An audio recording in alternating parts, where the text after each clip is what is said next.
આપની ધરોહર, આપની સંસ્કૃતિ. પાડાપીર મંદિર, સત્તાધાર, જૂનાગઢ જિલ્લા, ગુજરાત.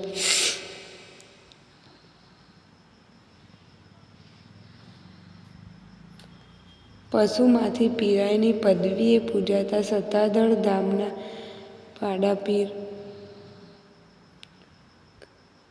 સત્તાધારના પાડાપીર અમર કથા. અંબાજળને કાંઠે રૂડું સત્તાધાર છે ગામ. અવતારી થઈને આવ્યો ત્યાં તો સંત બાપુ શ્યામ. ગીરમાં અંબાજળ નદીને કાંઠે વસેલા સત્તાધારની વાત નીકળે એટલે લોકોને મોઢે બે દિવ્ય વિભૂતિઓના નામ અચૂક આવે છે. એક આપા ગીગા અને બીજા શામજી બાપુ. 1809માં ચલાળાના દાન બાપુ પાસેથી પ્રેરણા લઈને આપા ગીગાએ સત્તાધાર ખાતે જગ્યા સ્થાપી. એ પછી રોગીઓની સેવા, મફત ભોજન અને નિરાધાર ગાયોની સંભાળનો જે અખંડ ચીલો ચાલે તે આજે પણ ચાલુ છે. સત્તાધારની ગાદી પર આવેલા છઠ્ઠા મહંત શામજી બાપુએ આ પરંપરાને વધુ વેગવંતી અને વધુ કીર્તિમાન બનાવી. આ શામજી બાપુના જીવન સાથે જોડાયેલો સત્તાધારના પાડાનો એક રસપ્રદ અને દિવ્ય પ્રસંગ આજે પણ સૌરાષ્ટ્રના એક નાગરિકને યાદ છે. પ્રસંગ ખરેખર અનન્ય જેવો બન્યો હતો, જેથી લોકોની સત્તાધારની જગ્યા પરત્વેની શ્રદ્ધામાં અનેક ગણો વધારો થયેલો. અહીં જાણો શું હતી વાત. સત્તાધારની જગ્યાને આપારામ કરીને એક આહિર ભગતે જગ્યાને કેટલીક ભેંસો આપેલી.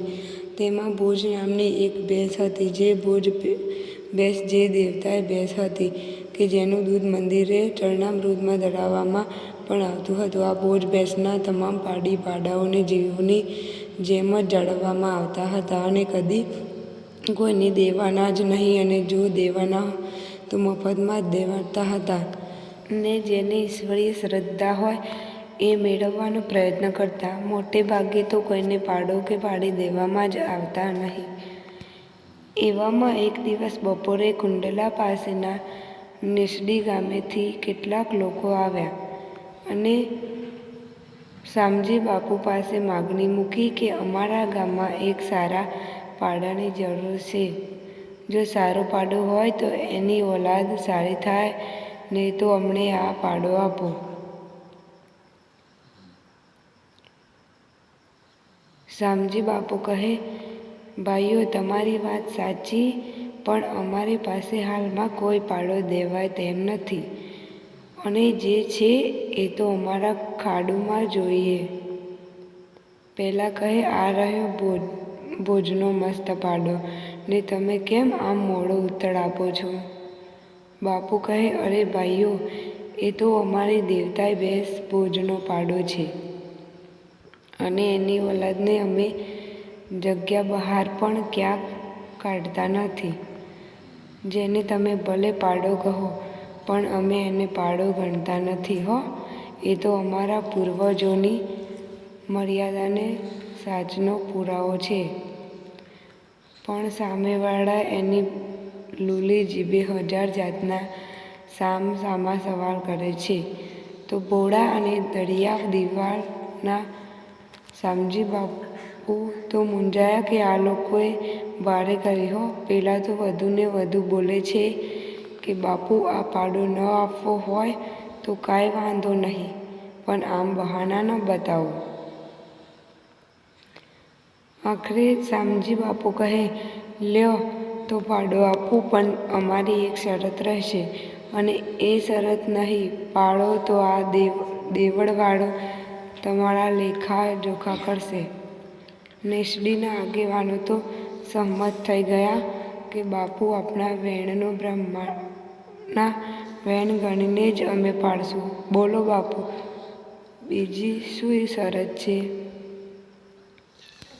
શામજી બાપુએ ખૂબ જ ધીમા સ્વરે અને નરમાશથી સાચા ભોળા એક સંતને છાજે એ રીતે કહ્યું કે જુઓ બાપલા, આ પાડાને પેટના દીકરા કરતાંય વધુ સાચવવો પડશે, અને એમ કરતાં તમને ન પોસાય તેથી પાછો જગ્યામાં જ પુગાડી જાજો. હો, પણ કદી એને કોઈ બજારમાં ક્યાંક વેચતા નહીં. આ બધી વાત પૂરી થઈને નેસડીથી આવેલ માણસ પાડાને લઈને હાલી નીકળ્યો ને નેસડીમાં હમીર કોળી નામનો ગોવાળ પાડાને જીવની જેમ જાળવવા માંડ્યો. પણ એમાં થોડાક વર્ષોમાં હમીર કોળીને ઈશ્વરના ઘરનું તેડું આવતા એ તો દામ ભેગો થઈ ગયો.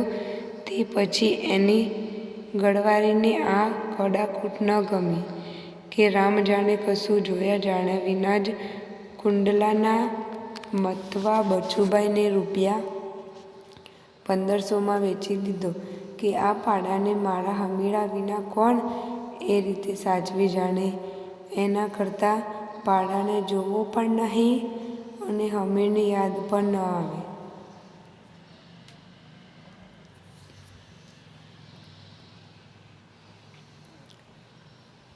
પેલા બચુભાઈ મતવાને એમ થયું કે આવો મદમસ્ત પાડો છે તો એના તો મુંબઈમાં જ સારા પૈસા પાકશે. એમ માની પાડાને બાર ખટાડામાં ચડાવી મુંબઈ ભેગું કર્યો અને પૂરા ₹5000 એક કસાઈને વેચી દીધો. થોડા જ સમયમાં તો પાડાને કતલ કરવા કતલખાનામાં લઈ જવાયો અને બધા પશુઓને ગમાણમાંથી લીલું ઘાસ નાખ્યું ને એ તો બિચારા અબોલ જીવ માંડ્યા ખાવા. પણ એને બિચારાને ક્યાં ખબર હતી કે હમણાં જ આપણા ઉપર ગારની કરવટ ત્રાટકીને આપણા કટકે કટકા કરી નાખશે. આખું કતલખાનું સ્વયં સંચાલિત હતું. કસાઈએ જેવો હુકમ કર્યો કે માણસે કરવતના મશીનનું બટન ખટાક કરતું દબાવ્યું કે ત્યાં તો જાણે કે ધરતી ધ્રુજવા માંડી ને પાડાની આંખો લાલચોળ થઈ ગઈ ને જ્યાં કરવત પાડાની ડોકને અડવા આવી ત્યાં તો કડાકું બોલ્યો ને કરવતના ટુકડા થઈ ગયા. કસાઈ વિચારમાં પડી ગયો કે આવું કદી બને જ નહીં. મેં આ કતલખાનામાં તો હજારો પશુઓને આ કરવતથી જ મોડ્યા છે. પણ વિચાર કરે છે કે કદાચ હવે આ કરવત જર્જરિત થઈ નબળી પડી ગઈ હશે તો જ તૂટી હોય. તરત જ નવી નકોર ચકમકતી કરવત ચડાવીને જોયું કે આ કરવત બરાબર ઉપર નીચે ચડે ઉતરે ને પાછી વળે છે કે નહીં. તો કરવત તો બરાબર નીચે ઉતરીને પાછી ઉપર ચડી.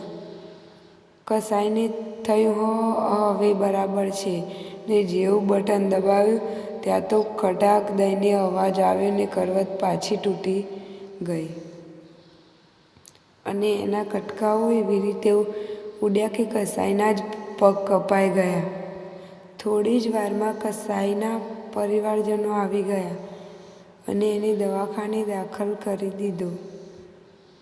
પણ સૌ વિચારમાં પડી ગયા કે આવું કદી બને જ નહીં. કસાઈ તો બેશુદ્ધ અવસ્થામાં જ ખાટલામાં પડ્યો છે અને દવાખાનામાં જ એ ખાટલા પાસે નીચે કસાઈની વહુ અને દીકરો સૂતા છે. એવામાં અડધી રાતે કસાઈના દીકરાને સ્વપ્નો આવ્યું ને એને કોઈ દેવતાએ પુરુષના દર્શન થયા અને એને કહ્યું કે આ પાડો મારી જગ્યાનો છે. કોઈ એનો વાળ પણ વાંકો ન કરી શકે હો તો સમજી જાજે, બાકી જડમૂળમાંથી ઉખેડી નાખીશ ને જલ્દી પાડો જ્યાંથી લાવ્યો હોય ત્યાં જ મૂકી આવ. કસાઈનો દીકરો ઝબકીને જાગી ગયો અને એને પણ શ્રદ્ધા બેસી ગઈ કે કંઈક ખોટું તો થયું જ છે, બાકી આવું બને નહીં. આ બધું સાંભળતા ને જોતા કસાઈને પણ શ્રદ્ધા બેસી ગઈ કે જરૂર આમાં કંઈક છે. તે તેણે 2 હાથ જોડી પ્રાર્થના કરી કે આ પાડાને એની જગ્યાએ ખર્ચે પહોંચતો કરશું અને વધારાનો એક પાડો માફી તરીકે ત્યાં બાંધી આવશું. પણ મારા ખાવિંદને બચાવી લ્યો. પછી કસાઈએ પાડો પાછો મુંબઈથી કુંડલા બચુભાઈ મતવાને મોકલી આપ્યો ને તેને કુંડલાથી ચલાલાધારી અને વિસાવદર થઈને સત્તાધાર મોકલ્યો.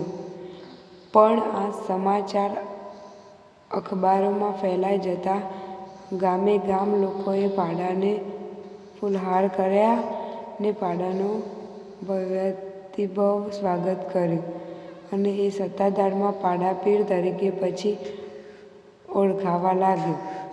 અને જ્યારે પાડાએ જીવ છોડ્યો ત્યારે તેને સત્તાધારમાં જ સમાધિ આપવામાં આવી.